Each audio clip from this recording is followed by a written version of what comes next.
A lot of people don't know this, but I was never an altar server growing up.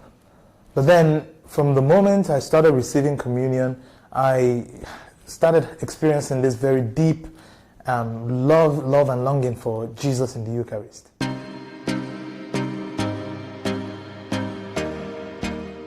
Hello and welcome to Daily Tip. Today, I want to assure you of something very important. You are stronger than you think. Yes, I said it. You are stronger than you think. And this is not just some wishful thinking or some motivational speech to get you all hyped up. This is the truth because Jesus dwells in you. As a Catholic, one thing that we are very privileged to experience is the reception of Jesus' true, real and substantial body and blood in the Eucharist. Yes, we receive Jesus in the Eucharist. John's Gospel chapter 6 from verse 51 to 58 tells us this when Jesus says, I am the living bread that has come down from heaven.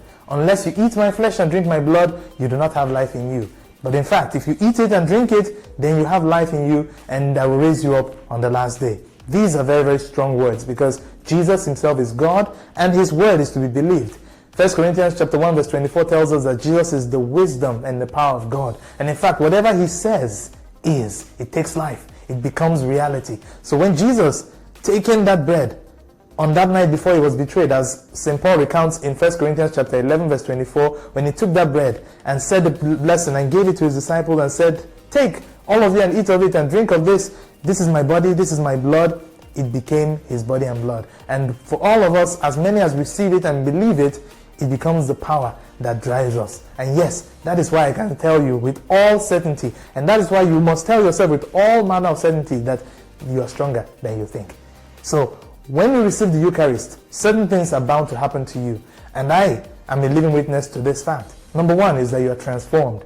That is, you no longer just live the ordinary life anymore. You are transformed and taken to a spiritual plane where you now encounter the blessings of God, where you now encounter a new life, a new way of living, and a new way of doing things. You are no longer a slave to sin. You are now a free child of God, able to live a life of grace and happiness. The second thing that happens to you is that you are refreshed by the presence of God in you. Yes, you receive spiritual nourishment. Just like food nourishes your body, the body and blood of Christ nourishes your soul and makes you alive. You are sanctified. That is, you are given sanctifying grace that frees you from sin and then gives you the strength to say no to sin in the future. Many of us are slaves to sin, whether they are sexual sins or habitual sins or whatever sin. Many of us have even given up the fight and we think it is impossible to overcome sin. It is impossible to say no to sin. That is not true. You can say no to sin if the Spirit of God dwells in you, if Jesus Christ dwells in you and fills you with sanctifying grace. So you must avail yourself of the Eucharist in order to enjoy sanctifying grace. And then you are purified. You are purified of sin. You are purified of anything that is not of God, so that you have that ability, that strength to fight anything that is not of God. And in fact, the final one, before that, St. Augustine tells us that once you receive the Eucharist, it is impossible for you not to live a life of grace. It is impossible not to be a child of God. It is impossible not to be strengthened. So when you receive the Eucharist, you are strengthened, you are nourished, you are given the grace to be able to live a pure and beautiful life. And then finally, you are glorified. You receive the life of grace that now prepares you for heaven. And even here on earth, you live that life of heaven here on earth by loving and serving other people. So it is impossible for you to live a life of grace, of receiving Jesus Christ in the Eucharist without it affecting your work, without it affecting your relationship with other people, without it affecting the people in your immediate environment, without it affecting the way you relate with things.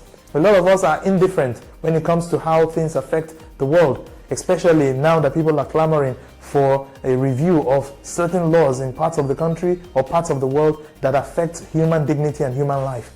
We all must stand because we know that Jesus Christ has given us the power to challenge the things that are not right so that we can live a truly wholesome life here on earth in preparation for the life of heaven. So these are my own reflections on the reception of Jesus Christ as we celebrate Corpus Christi today. I want to leave you with a very important question. Do you believe that Jesus Christ is really present in the Eucharist, or is it just a symbol? Is Jesus really present in the Eucharist, or is it just a symbol? Leave me a comment, and I pray that today God's grace will be tipped in your favor, even as you receive Jesus. And even where you cannot receive Jesus, I want you to invite him spiritually into your heart so that he becomes the life of your heart, the life of your spirit, so that you are able to live that life that he wants for you. God bless you.